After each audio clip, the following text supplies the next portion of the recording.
속보가 나왔습니다. 이재명 대통령의 지상파 추석 지지율 조사가 나왔습니다. 먼저 코스피 3,500 돌파, 지지율 60% 돌파하나, 이런 기사가 나온 만큼 지상파 지지율에 더욱더 관심이 가는 대목이죠. MBC 조사를 보면 이재명 대통령 잘한다 59%, 못한다 33%, 60%에 근접을 했습니다. SBS 조사를 보면 잘한다 60%, 부정 36%로 지난 조사 대비 상승한 결과가 나왔습니다. 중도층을 보면 긍정 61%로 지난 조사와 변동이 없었습니다. 즉 에이스 리서치라는 듣보잡 조사 결과를 가지고 지지율 떨어졌다 호들갑 떨던 사람들 바보 만든 결과가 나온 것이죠. 보시는 것처럼 이재명 대통령 지지율은 폭락하지 않았습니다. 동일하게 가고 있고요. 자, 그렇다면 이제 정당 지지도를 보면요. 자, 민주당 44, 국힘 27, MBC 결과가 이렇고요. MBS 결과를 보면 민주당 41, 국힘 22%, MBS는 40% 넘은 적이 거의 없습니다. 지금 민주당의 지지율은 상당히 높게 나오고 있다라는 사실을 알 수가 있습니다. 특검 수사가 본격 시작되면서 낄 때 안 낄 때 모르고 나대던 원희룡이 수개월째 잠적 중입니다. 아예 이제 모습조차 보이지가 않습니다. 어제 국힘 개항을 위원장에서 사퇴한다는 기사가 나왔습니다. 이 말은 즉 지역구를 버리겠다는 것인데요. 기사 내용을 보면 그 이상인 것으로 보입니다. 윤석열 정권에서 불거진 서울 양평고속도로 노선 변경 특혜 제공과 삼부토건 주가 조작 의혹의 중심에 서 있는 원희룡이 수사의 부담감을 느껴 사직한 것이 아니냐, 이런 시각이 많다라는 기사가 기고가 되었습니다. 취재 결과 원희룡이 개항을 해서 주최된 당원 교육 현장에서 젊고 새로운 인물이 지역을 잘 이끌어 가길 바란다, 이런 말을 남기고 떠났다고 합니다. 이거 은퇴한 거 아닙니까? 제가 볼 때 정치 은퇴를 선언한 것 같다, 이렇게도 느껴지는 마지막 대사죠. 계양구 을은 이재명 대통령 지역구입니다. 곧 보궐선거가 있는 곳인데 원희룡이 사퇴했다는 것은 이 특검 수사에 상당히 부담감을 느끼고 있다, 특검의 칼이 목구멍까지 들어왔다 라는 것을 의미하는 게 아닌가. 이와 관련한 국힘의 입장도 나왔는데 신속하게 개항을 당협위원장을 공모한다 라고 밝혔습니다. 자, 이거 빠른 손절과 함께 지금 원희룡이 상당히 부담감을 느끼고 있고, 정말 이 수사가 자기가 구속이 될 수 있는 지금 그 상황까지 왔다, 이렇게 느끼나 봅니다. 새로운 인물이 잘 이끌어가길 바란다, 이 대사가 정치 은퇴를 선언한 것처럼 들린다, 이런 사실을 알려드리며, 주진우가 사고를 쳤습니다. 뭐 말만 하면 사고를 치는데 이런 말을 했습니다. 이재명 국정자원화제 때 예능 촬영했다 라며 최악의 허위사실 유포를 했습니다. 이건 누구나 알 수가 있는 시간 타임이 있는데요. 자, 대통령실은 국힘 주진우 국정자원화제 침묵 발언 허위사실 유포했다, 법적 조치 강구하겠다라고 예고했습니다. 자, 제가 이거 단 한마디로 주진우 팩폭 좀 하겠습니다. 화재가 발생한 시각은 9월 26일 오후 8시 20분입니다. 이재명 대통령은 그 당시 유엔 총회 참석 후 귀국하는 비행기 안에 있었습니다. 끝났죠? 팩트체크. 이건 제가 볼 때 주진우가 면책 특권 뒤에 숨어서 따옴표, 헤드라인, 거짓말 장사를 대놓고 한 것이다. 추석 전 지금 엄청난 네거티브가 쏟아지고 있습니다. 한마디로 이재명 대통령 힘 빼게 만들겠다, 지지율 떨어뜨려서, 뭐 저는 그렇게 생각이 듭니다. 그래서 개혁을 나가보겠다는 심산이지 않을까. 그러나 앞서 여론조사를 봤지만 결과는 이재명 대통령 지지율은 떨어지지 않았습니다. 더구나 적폐들, 내부의 적폐들까지 총동원된 공격인데도 지지율 변동은 전혀 없었다, 이런 사실을 알려드리며, 이진숙 조사가 끝났습니다. 자, 종료가 되었고 구속영장을 검토하겠다, 이런 말이 나왔습니다. 그래서 내일 서울 남부지법 그 체포접부 심사가 남부지법에서 진행이 된다고 합니다. 언론사들이 하나둘 팩트체크를 해주고 있었는데 더 팩트 기사를 보면요. 수사기관은 통상 피의자가 두세 차례 조사에 불응하면 체포영장을 신청한다. 그런데 이진숙 6번이나 불응했습니다. 있을 수 없는 일이 벌어진 것이죠. 얼마나 열 받았겠습니까? 경찰 입장에서. 그래서 남부지법에다가 체포영장을 청구했고 법원이 발부를 해준 겁니다.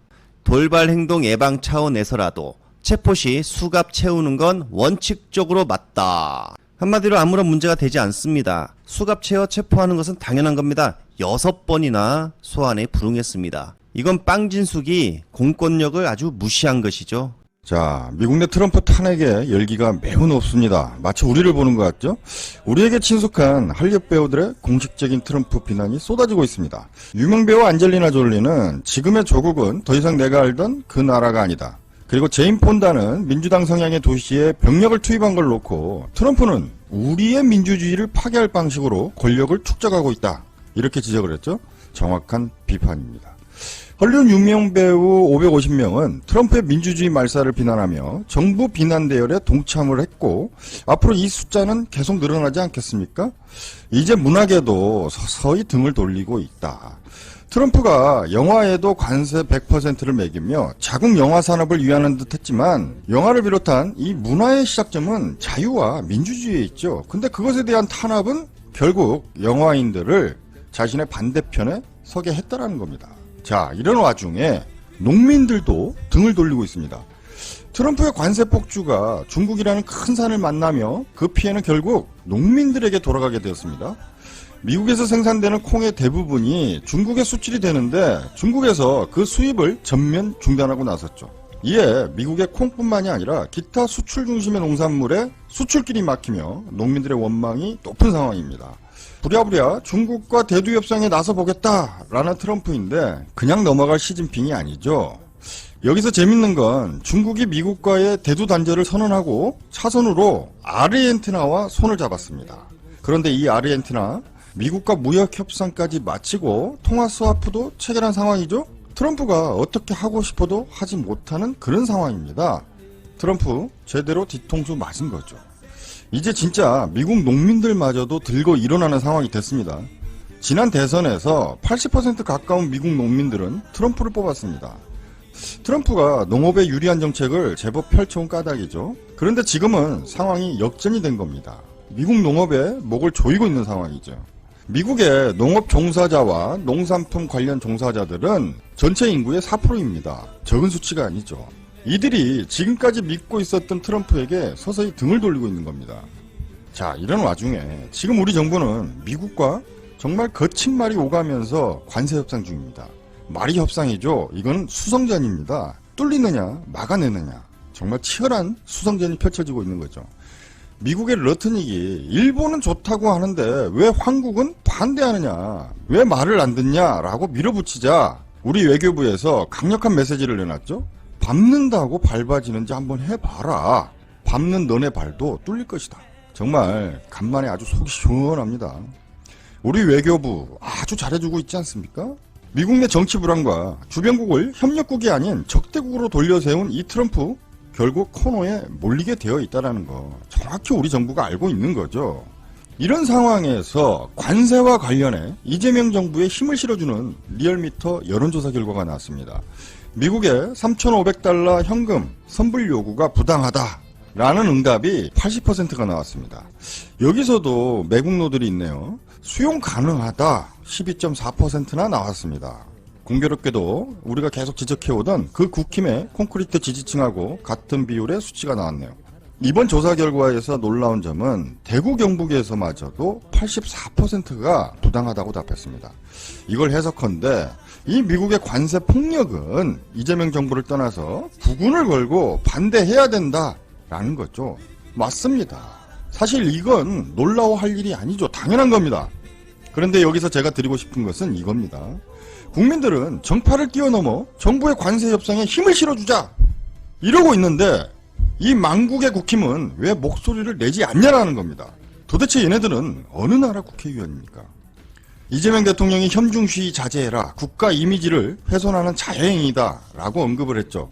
그런데 여기에 국힘의 나경원은 자신의 페이스북에 이 대통령의 혐오 조장 개변에 기가 막힌다. 누구 보고 특정 국가 혐오를 운운하나. 민주당이나 그러지 마라.